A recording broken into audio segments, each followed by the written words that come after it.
Muy bien.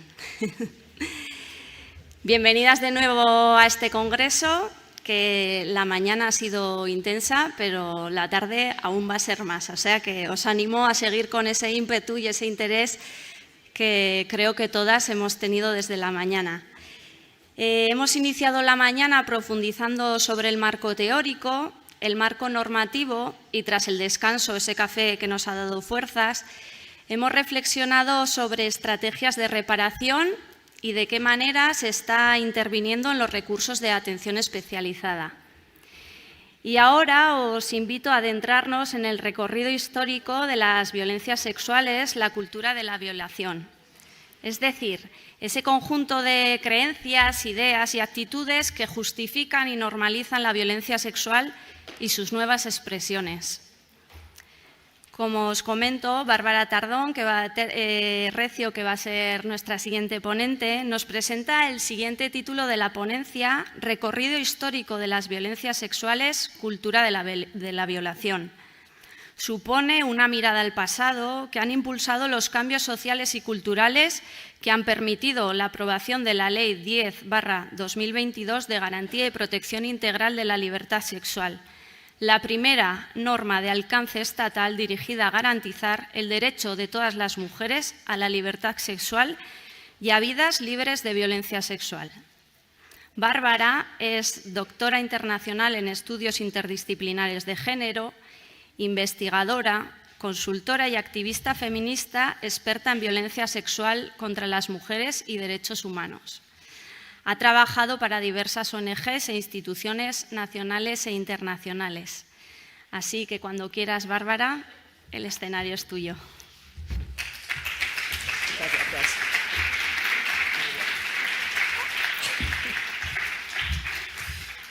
Buenas tardes, compañeras, compañeros, amigas. En primer lugar, quiero dar las gracias a la directora del Instituto de Igualdad, a Patricia, por invitarme, y, por supuesto, a las compañeras técnicas que desde hace unos meses se pusieron en contacto conmigo pues, para acompañar al resto de ponentes en este congreso, en esta sesión, en este espacio en el que tengo que reconocer que me siento segura y me siento tranquila, porque, como muchas sabéis, vengo de estar en un espacio muy hostil y muy difícil, como ha sido el Ministerio de Igualdad, como parte del equipo de Irene Montero, con lo cual transitar hacia espacios seguros y hablar de algo que me apasiona, que es la violencia sexual, pues es un ejercicio de reparación también para mí, independientemente de que muchas no estemos de acuerdo con algunos temas que yo misma vaya a abordar o entre nosotras. Bueno, desde aproximadamente el año 2007, que fue cuando leí mi tesis doctoral sobre violencia sexual, hasta hoy, tengo que reconocer que podría realizar otra tesis doctoral. A veces tengo hasta tentativas y por eso creo que nos pasa a muchas de nosotras, o no solamente a las que hemos hecho tesis, sino a las que trabajamos en el acompañamiento a las violencias. Han pasado 8 años justos desde que leí la tesis doctoral y la inmensa cantidad de información, de archivos, de experiencias vitales que almaceno en mi disco duro, en mi biografía, me permite situarme en el año 2024 y quiero ser súper honesta, en otro lugar bastante distinto al del año 2017.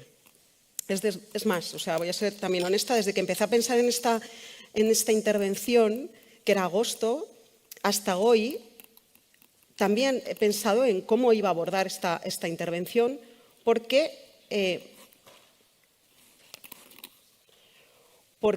nos hemos visto arrastradas en los últimos meses, y me atrevo a decir sobre todo en el último mes, por una gran ola de los grandes clásicos de la violación, de la cultura de la violación.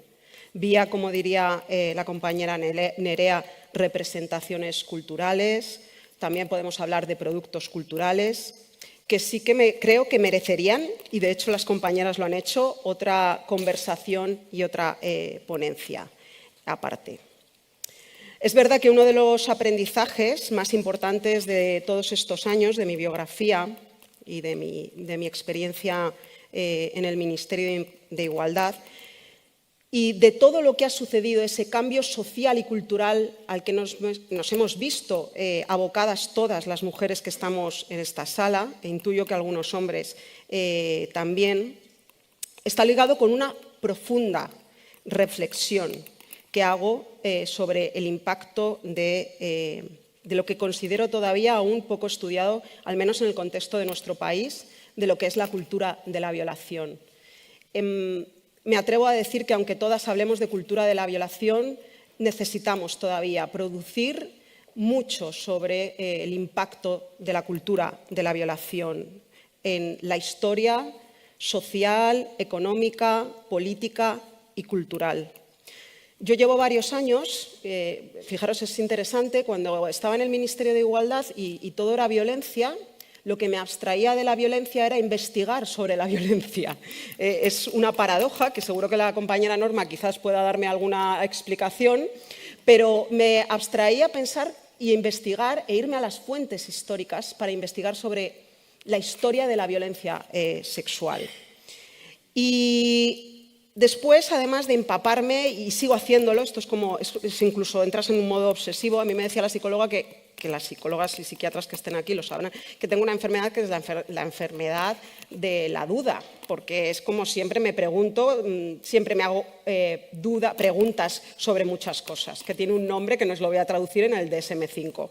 Pero bueno, el caso es que he llegado a la conclusión de que la historia de la humanidad, y no tengo ningún problema en decirlo, es la historia de la violación. La historia del control por disciplinar desde la prehistoria, y me voy a la prehistoria, entiendo que quizás hay aquí gente que no sea, o sea, lo entiendo perfectamente, como yo no puedo hacerlo en otras disciplinas, no entienda por qué hablo de la prehistoria, no voy a meterme en la parte prehistórica, pero sí que quiero nombrarlo al menos, desde la prehistoria hasta ayer, hasta lo que se conoce como la historia, la etapa contemporánea. Es la historia del control, de disciplinar, como decía, la libertad de las mujeres, la autonomía sexual de las mujeres, la voluntad sexual de las mujeres y, por supuesto, el placer de las mujeres. Es imposible que exista el patriarcado sin que exista la violación. Hay una relación directa. El patriarcado no existe sin que se alimente la ideología de la cultura de la violación, que es la que, al fin y al cabo, como han dicho el resto de compañeras maravillosas que me han precedido, la que justifica y la que va a seguir siempre justificando que se nos haya violado y que se nos viole. No voy a ser muy extensa, no os preocupéis. Entiendo que a veces cuando se habla de historia, pues también por la hegemonía de la historiografía patriarcal lo asociamos a algo aburrido, pero la idea es que transitemos entre todas para entender que lo que pasaba hace 4.000 años sigue pasando hoy. Y sobre todo lo que voy a intentar a lo largo de los próximos minutos es finalizar con alternativas positivas más allá de la negatividad que pueda tener a lo largo, negatividad, oscuridad que pueda trasladar a lo largo de la presentación. Para empezar, me gustaría compartir con todas y con todos vosotros una reflexión que rescato de una filósofa que leí hace varios años y que algunas compañeras también me han visto en otras presentaciones, que es Linda Martín Alcock, que realizó en su libro Violación y resistencia. Y como este es un espacio de debate y como este es un espacio de reflexión, comienzo con una importante reflexión que quiero que nos acompañe a todas en estos minutos. Y comparto al 100% de Linda. Necesitamos complejizar nuestra comprensión de lo que es la violencia sexual, apartándonos de categorías binarias simplistas o de afirmaciones fáciles de que la violación tiene que ver solo con el poder y no con el sexo. Por eso es importante, al menos desde mi punto de vista, que hablemos con seriedad de la cultura de la violación. Es clave que identifiquemos a los responsables, que identifiquemos a las víctimas, a las supervivientes y, sobre todo, es clave que identifiquemos cómo se reproducen tan sofisticadamente sofisticadamente. Tan sofisticadamente que en estos 2 meses, con el caso de las compañeras que han trasladado de Francia, se nos ha colado a las propias feministas la cultura de la violación, o se nos ha colado, como muy bien disertó Nerea en su ensayo, el terror sexual. Se nos cuela por todos lados, porque hemos sido entrenadas desde hace 4.000 años a ello. No voy a entrar tampoco en grandes definiciones, porque afortunadamente es verdad que llevamos unos años en donde cada vez teorizamos más. Creo que en todo caso nuestro país todavía, a diferencia de América Latina o del ámbito anglosajón, necesita mucha más producción científica, necesita muchos más relatos e historias. La cultura de la violación, todas lo sabéis, es un complejísimo sistema de creencias, de mitos, de falsas ideas, de prejuicios. Yo prefiero hablar de mentiras, ¿no? Como decía la compañera Patricia al inicio también, denunciaciones, me ha gustado que utilizara esa palabra, que ha justificado y que ha ejecutado a través de múltiples dispositivos de control humano, y ahí me voy a la parte de la historia. El control humano se ejerce desde los estados modernos, pero a lo largo de todos los siglos se ha ejercido desde las monarquías absolutas y desde la Iglesia. Esos son dispositivos de control humano que todavía están en nuestras vidas y que moldean sofisticadamente esa cultura de la violación. También desde la clase médica. Es apasionante cuando comienzas a investigar los manuales, no solamente de moralistas, sino de toda la medicina que ha estado detrás para, precisamente, como decía, conformar esa cultura de la violación. Encontré una frase de una compañera norteamericana que decía: la cultura de la violación tolera el terrorismo físico y psicológico contra las mujeres y lo representa como norma. Es una cultura de la violación, en una cultura de la violación, tanto hombres como mujeres asumen que la violencia sexual es una realidad de la vida, tan inevitable como la muerte o como pagar impuestos. Y yo añado, además, a ello, es un sistema que promueve y alienta a través de una grandiosa racionalización patriarcal, como diría Celia Morós, la violencia sexual masculina, abraza el ejercicio de la violencia contra las mujeres, moldea falsas creencias, mitos, conductas, y aquí quiero meterme en un tema que últimamente me apasiona, que os invito a todas a que pensemos sobre el año, y que acompaña lo que es un trauma transgeneracional. En Estados Unidos, y cito Estados Unidos porque es quien puedo leer, seguramente si supiera otros idiomas seguro que también me aportaría mucha información. El trauma transgeneracional, se habla del trauma transhistórico, es un subtipo de trauma generacional que se refiere, lo estoy leyendo literalmente, ¿vale?, a la devastación colectiva en el pasado que continúa teniendo efectos en las poblaciones del presente a través de su transmisión intergeneracional. Y yo creo, y se suele asociar siempre a los estudios sobre el Holocausto, sobre la población indígena o afroafricana. Y yo creo que perfectamente lo podemos trasladar al conjunto de las mujeres como grupo. La cultura de la violación y el ejercicio directo de la violencia, lo que ha generado y lo que sigue generando es un trauma transgeneracional histórico. Por eso es tan difícil desprenderse de la propia cultura de la violación. La cultura de la violación, como siempre hace el patriarcado, nos enreda. Eso me lo dice mucho mi psicóloga. Mi psicóloga me dice: Bárbara, no te enredes, no te enredes. Cuando me veo inoculada ahí por la cultura, por supuesto por el amor romántico, pero es como te estás enredando. Creo que otra compañera también lo ha dicho hace un momento: no te enredes. La cultura de la violación nos enreda, hasta las más feministas, hasta las que trabajamos y acompañamos a las víctimas. Nos enreda a todos. Imaginaros si nos enreda a nosotras, ¿cómo le puede enredar a un magistrado? ¿Cómo le puede enredar a un policía? ¿Cómo le puede enredar a un machista, a un incel y a toda esa gente?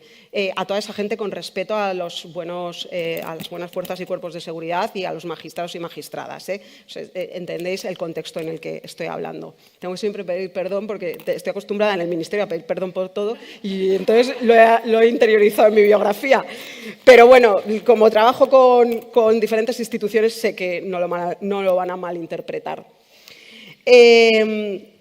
Como decía, la cultura de la violación tiene el objetivo de aterrorizarnos condicionando y determinando las conductas tanto de los agresores como de las víctimas o del entorno y de toda la sociedad en su conjunto. Decía Claudia Carr, que es esta filósofa, que si hay alguien aquí que sea traductora o tenga una editorial, le digo, por favor, traducir a Claudia Carr, porque Claudia Carr solo está en inglés. Decía que hasta las mujeres que se conforman con el patriarcado, que hasta las mujeres que niegan el patriarcado han sido aterrorizadas desde que nacen en el terror hacia la violencia sexual, hacia la violación.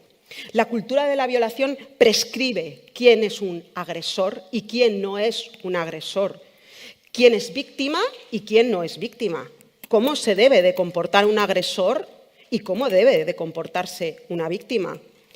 Y luego es una cultura, la de la violación, y aquí rescato también a la compañera Carla y a todas, que me encanta que hayamos aquí unido algunos marcos, que niega la existencia del consentimiento sexual. Es llamativo, ¿no? Que la lía, ¿no? que la ensombrece.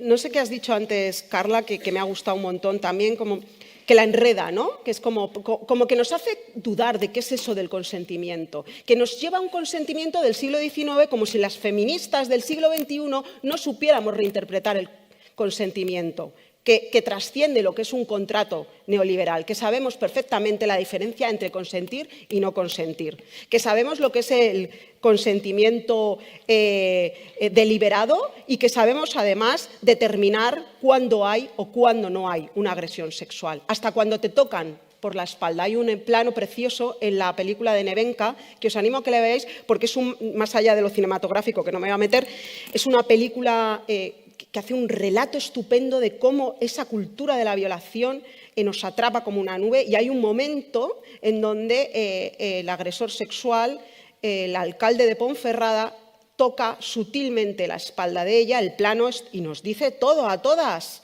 Es que lo clava ese plano. Sabemos perfectamente cuál es esa delgada línea. Y por supuesto es una cultura que no quiere hablar ni de voluntad sexual ni de autonomía sexual. Y por supuesto, y perdona que diga tanto por supuesto, ni mucho menos de dignidad, porque las que hablamos de autonomía sexual y de libertad sexual, de lo que estamos hablando es de la dignidad humana, que es un derecho asociado e íntimamente ligado a la autonomía y a la libertad sexual. Por eso somos grandes defensoras de la libertad sexual, del consentimiento positivo y, como decía, de la autonomía sexual. Y una lista infinita, lo sabéis todas, no voy a seguir con la lista, de creencias que, si se salen de esos preceptos milenarios, porque son milenarios, los tenemos tatuados en nuestro cuerpo, si se salen de esos preceptos milenarios van a ser perseguidos y van a ser castigados. Como decía, pocos estudios, es verdad que hay pocos estudios aún, por eso las compañeras que trabajáis en los centros de atención especializados, en los centros de crisis, las que hacéis un acompañamiento desde otros recursos, tenéis que escribir sobre ello. Necesitamos que se escriba más sobre las experiencias que atraviesan las violencias sexuales. Pero como decía, se ha escrito poco, sí que es verdad. Cuando tú te metes en las bibliotecas online, encuentras cómo feministas de otros países han hecho una labor bibliográfica y de digitalización de fuentes preciosa para investigar. Bueno, de hecho te entra ansiedad y todo. Cuando te pones a mirar y metes cultura rape culture en el internet, ves unos libros y te metes aquí. Y yo voy a decir una cosa, más allá del cariño que la tengo, para mí hay un libro de referencia que nos ha aterrizado a muchas, que es el libro de Nerea Barjola, que creo que es un acercamiento clave a esa cultura de la violación desde un lugar que nos toca y nos atraviesa a todas las mujeres de una generación y de las de ahora también. Como decía, ¿no? Nerea en su Microfísica sexista del poder habla de ese relato que produce su verdad en relación, como decía, al caso de Alcácer.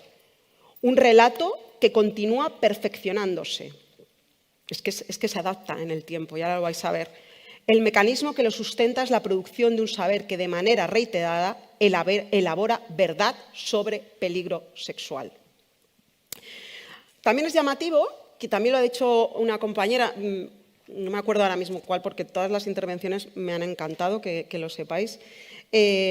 Las investigaciones cuantitativas, que al fin y al cabo entre nosotras, todas lo sabemos, las investigaciones cuantitativas es el canon masculino, está más claro que el agua, pero nosotras tenemos que apropiarnos de ese canon también, porque también nos da información, no vamos a negarlo, porque necesitamos lo cuantitativo. Y yo tengo grandes compañeras que son expertas en cuantitativo que me abren los ojos porque yo soy de quali a muerte.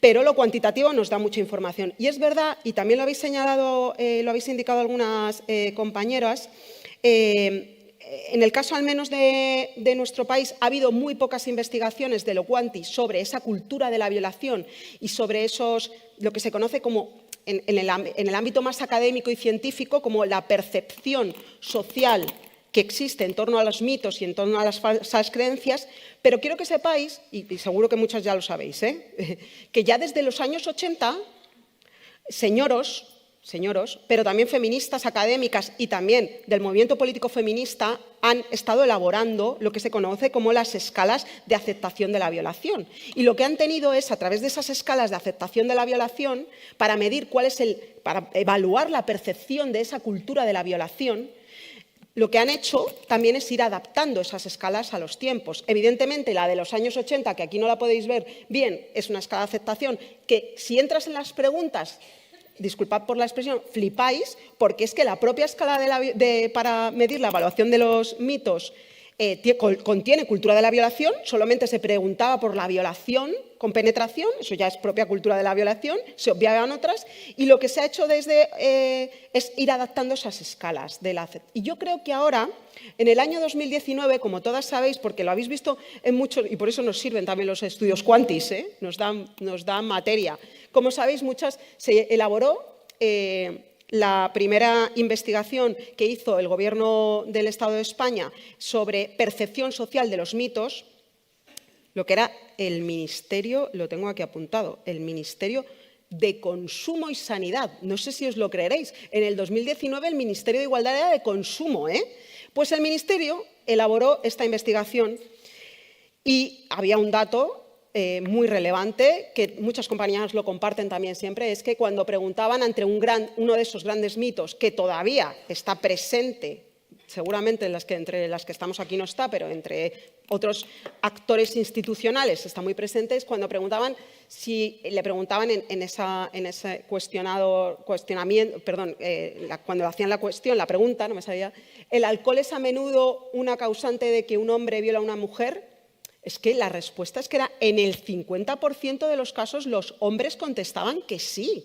Es una cifra altísima. Del 2019 al 2024 ha habido un cambio social y cultural muy importante, no solamente en el movimiento feminista, en la percepción que las mujeres tenemos de lo que es la violencia sexual, políticamente, evidentemente, y culturalmente. Creo que lo ideal para quien esté aquí y tenga pasta para hacerlo es que este mismo estudio se haga y se compare con los resultados del 2019, porque estoy segura que los resultados sobre esa percepción del mito cambiarían. De hecho, yo he encontrado un estudio muy interesante luego voy a pasar con toda la bibliografía, no os preocupéis, ¿vale? Con los datos específicos.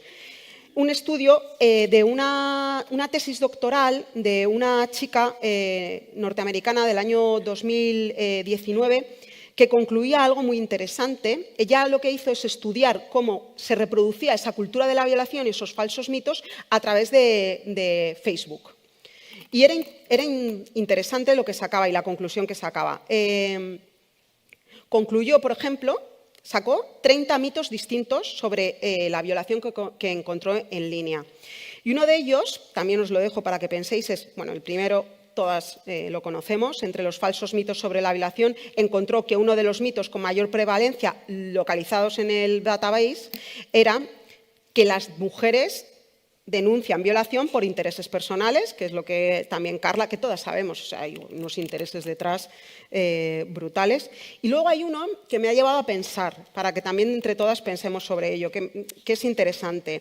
Dice, ella tenía la percepción de que efectivamente la cultura de la violación es algo sutil, como decía Bourdieu, ¿no? Lo decía también otra compañera, está invisibilizado, naturalizado, es sedante, tiene un efecto sedante, por eso nos acompaña. Y una de las conclusiones es que los mitos quizás ahora en este momento de contexto de reacción ultraderechista, fascista, quizás ya no son tan sutiles. Y ella lo que encontró precisamente es esta frase, dice: los mitos sobre la violación no son tan sutiles como se pensaba anteriormente, y en donde encuentra comentarios explícitos a favor de la violación y las agresiones sexuales en ese entorno digital que las compañeras expertas también nos hablarán de ello.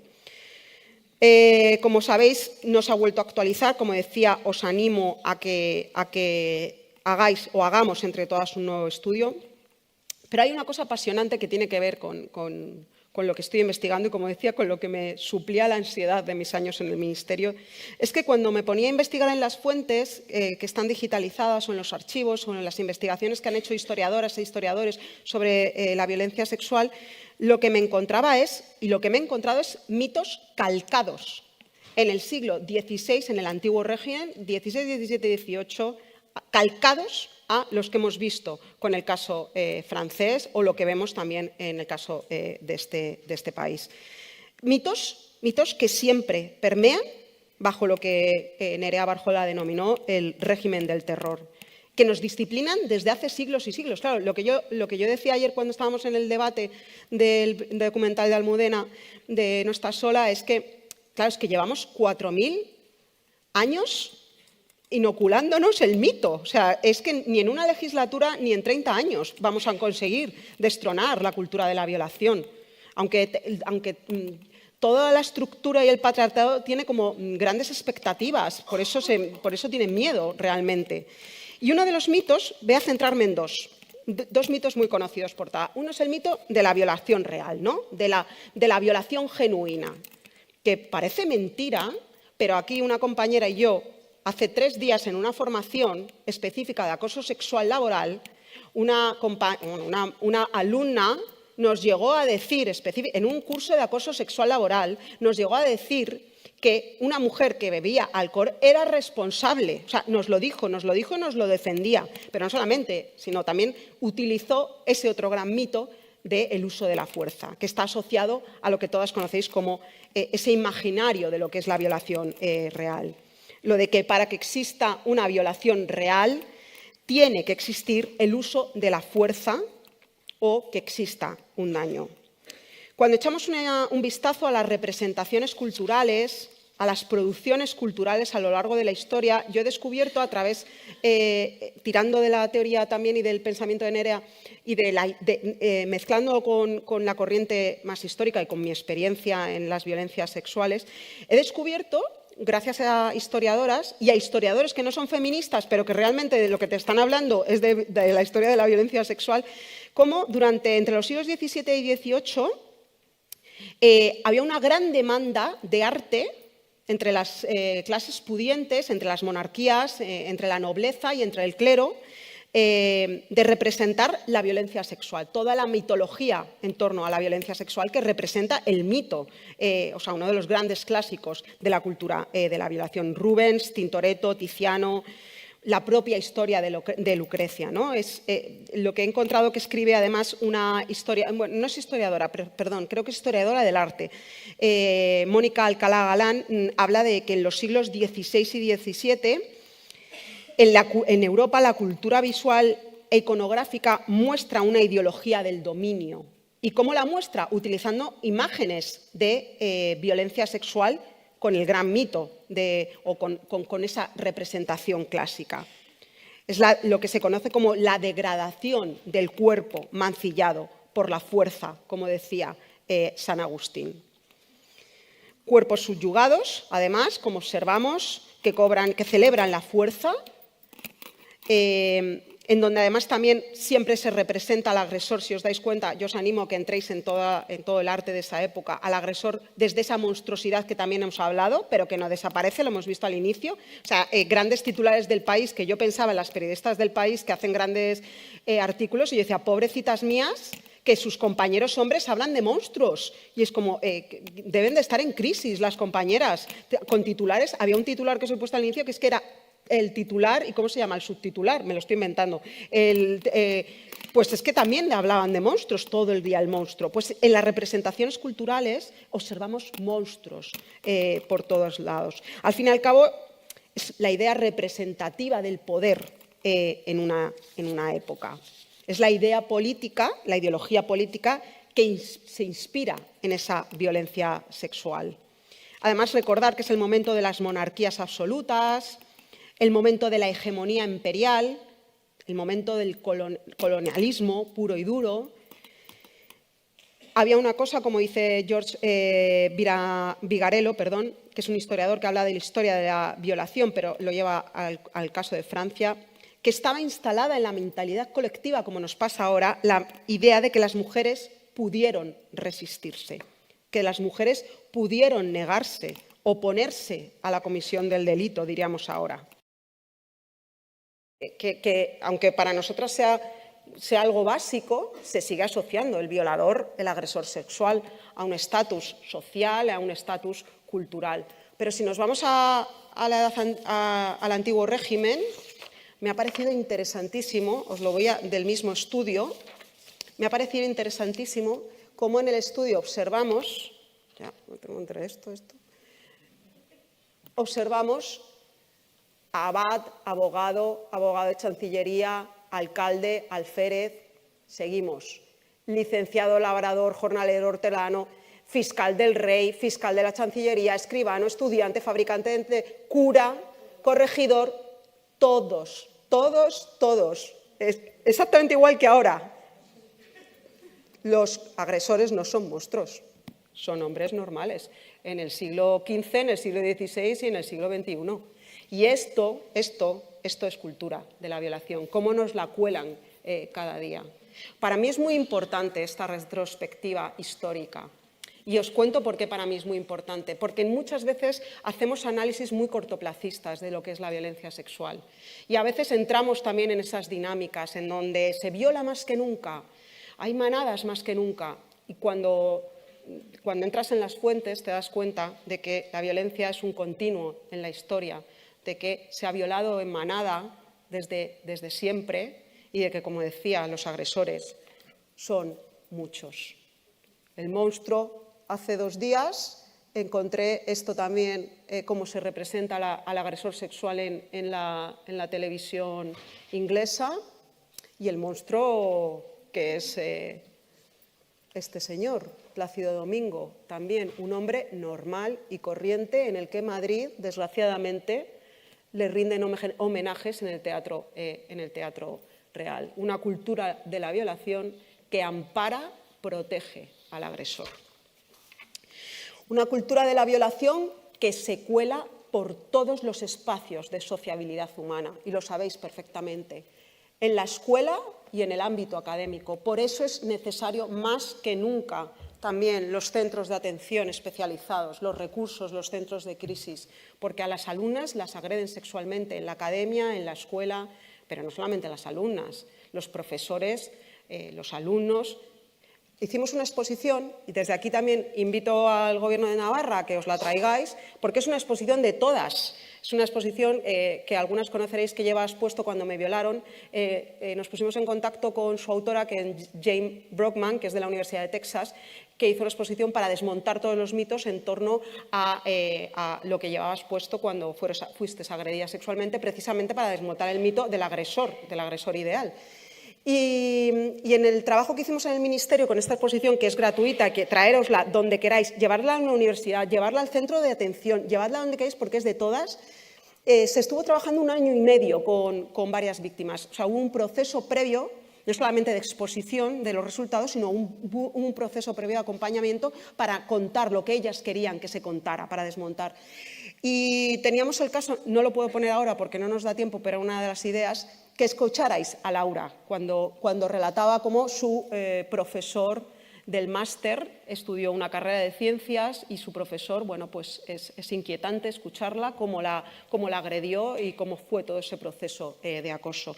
Hablamos de la escuela como hablamos de los juzgados, las compañeras lo saben perfectamente, no solamente las juristas, todas nosotras sabemos cómo es ese patriarcado judicial en donde nos encontramos ese gran mito de la agresión sexual, en donde una sala dice, la sala descarta en el caso completamente la comisión de delito de agresión sexual, pues no concurre violencia o intimidación.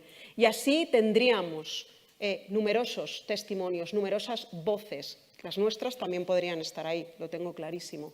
Y en la familia. ¿Quién ha dicho? ¿Qué compañera? Ruth, creo que era. Ahí hemos tocado a la familia. Yo siempre lo digo, el núcleo del patriarcado, esa familia patriarcal. Si nos vamos a los archivos históricos entenderemos también mucho, no me da tiempo, pero ojalá próximamente pueda profundizar sobre la familia. Esa violencia sexual en la infancia, esas agresiones sexuales en la infancia que se cometen de manera normalizada, invisibles, toleradas y silenciadas en el seno de la institución patriarcal por excelencia que es la familia heterosexual. Porque cuando estudias historia, y sin estudiar, porque la historia puede hacer todo el mundo a ella, descubres que en el momento en que se produce el Concilio de Trento y el matrimonio se convierte en sacramento, el matrimonio se convierte en sacramento, decía, la violación se institucionaliza, se convierte en algo legal. Por eso las víctimas de violencia sexual en el entorno en el matrimonio no aparecen ni en los registros ni en las fuentes y por eso aún nos sorprendemos porque existan hombres como el francés que agrede a su mujer.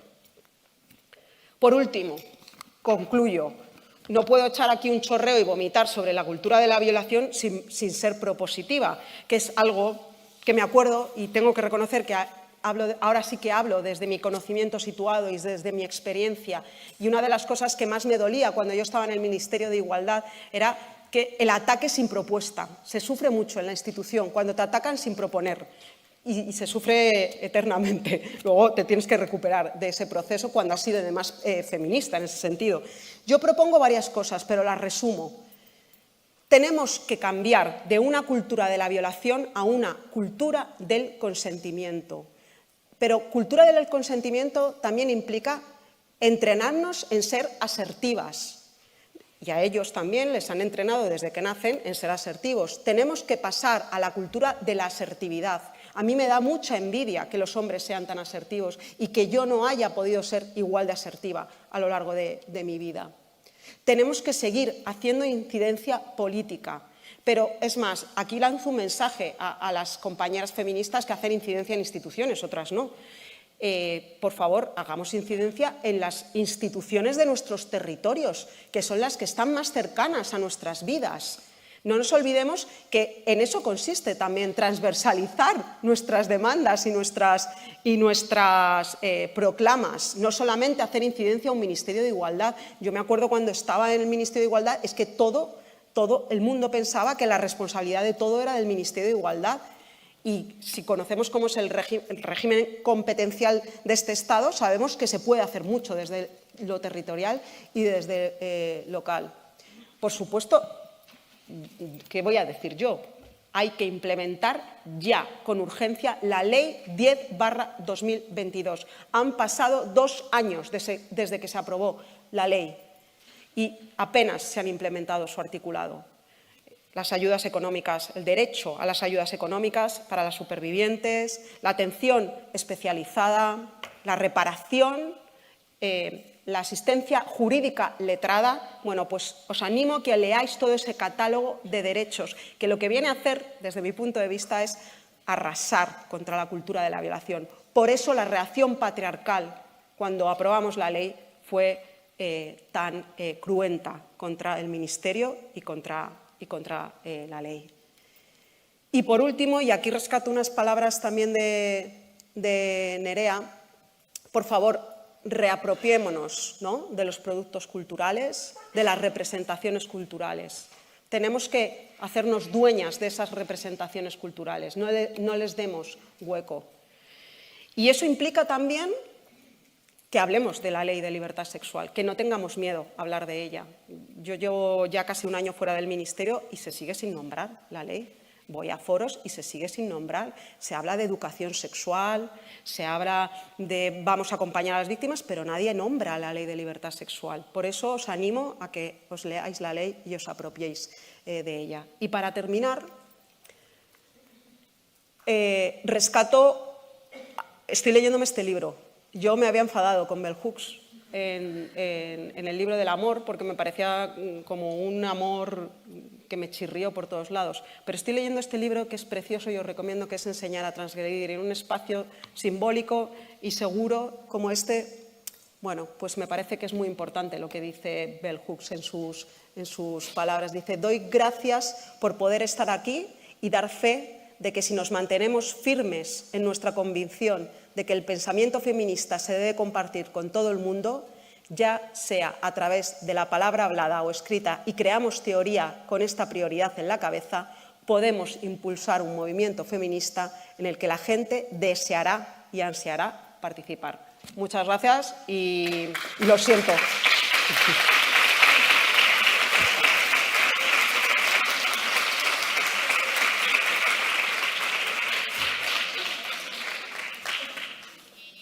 He ido un poquito de prisa al final. Si queréis alguien hacer algún comentario o queréis preguntar algo, por ahí hay una compañera.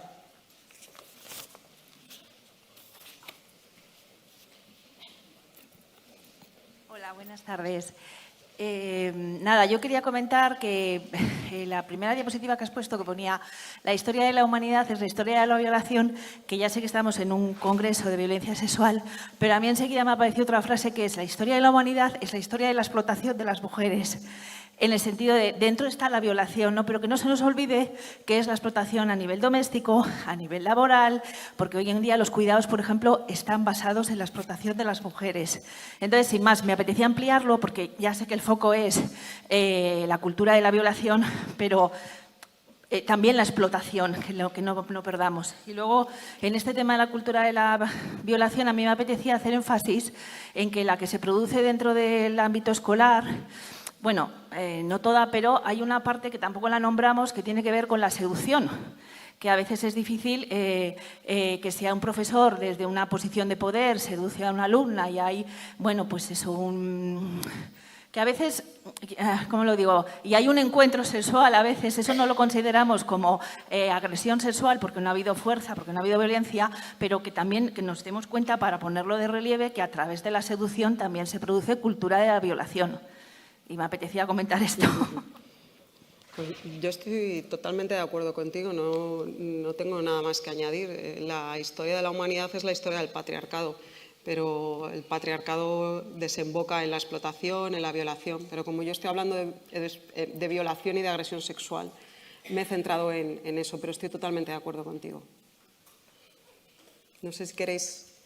Os quería comentar algo también importante. Quiero que sepáis también que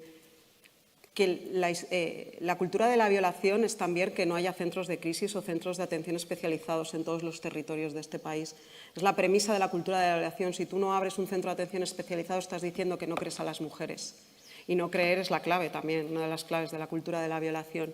Por eso en cada comunidad autónoma o en cada territorio en donde no exista un centro de atención especializado, lo que están fomentando es una cultura de la violación, porque las mujeres no tienen, o las supervivientes, dónde ir. Por eso es muy importante que hayáis abierto el centro de crisis, que además, gracias a la Ley 10/2022, es un derecho por primera vez consagrado en el artículo 35. Por eso os animo también a que hagáis incidencia para que todas las mujeres de todos los territorios tengan derecho a ese derecho a la asistencia especializada. Negarlo es cultura de la violación.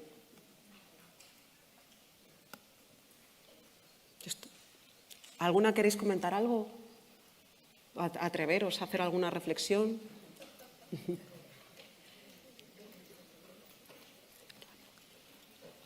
Ana quiere comentar algo.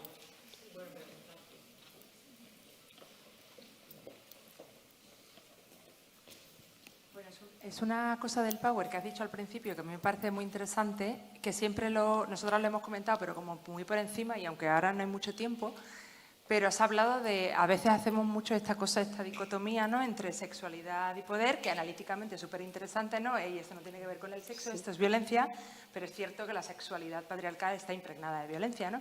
Me gustaría que profundizara un poco más en ese debate, ¿no?, entre las propias feministas sobre si es un asunto sexual, si es un asunto de poder o si esa dicotomía es o no operativa y en qué casos.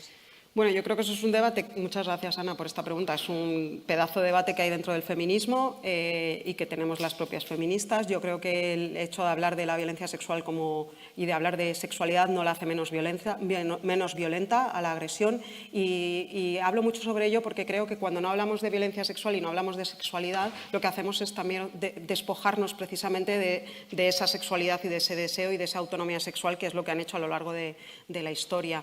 Yo sí que creo que tiene que ver con la sexualidad y en el análisis que hago tiene con la sexualidad patriarcal, evidentemente, con el control del deseo de las mujeres, con el control de la sexualidad de las mujeres, de los derechos sexuales y reproductivos. Y una de las cosas que para mí es importante nombrarlo, para mí es importante hablar de la sexualidad, porque precisamente las compañeras psicólogas o psiquiatras que trabajan en las consecuencias de esa violencia sexual, uno de los elementos sobre los que trabaja es sobre la sexualidad y cómo te impacta en tu cuerpo, en tu sexualidad, en tu subjetividad, y por eso es clave. Y por eso, curiosamente, y ya lo hilo, por eso, por ejemplo, a mí me llama la atención que el presidente del Gobierno anuncie medidas para penalizar la pornografía, pero no anuncie medidas para implantar de manera radical la educación sexual en las escuelas. ¿Por qué? ¿Por qué? ¿Por qué no se habla de educación sexual? ¿Por qué no entramos en la sexualidad, en el placer, en el deseo? ¿Por qué? Porque está íntimamente relacionado desde mi punto de vista. Por eso se disciplina la sexualidad de las mujeres desde la prehistoria, lo podéis ver en las representaciones o en los restos arqueológicos hasta hoy. Pero creo que es un debate precioso, también lo tengo claro, porque es un ejercicio de poder en donde hay sexualidad.